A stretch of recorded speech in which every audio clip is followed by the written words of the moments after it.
محسن یه جفت نر ماده میخوایم ببریم واسش که جوجه ازشون بگیره. تو مسیریم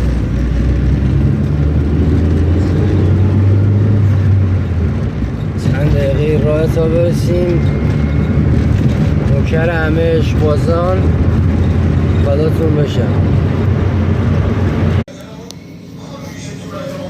این از نر ماده که آوردیم واسه داش محسن تو مسیر بودیم.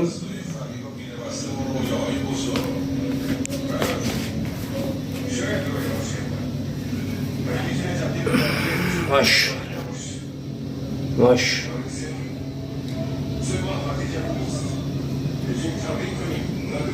ماش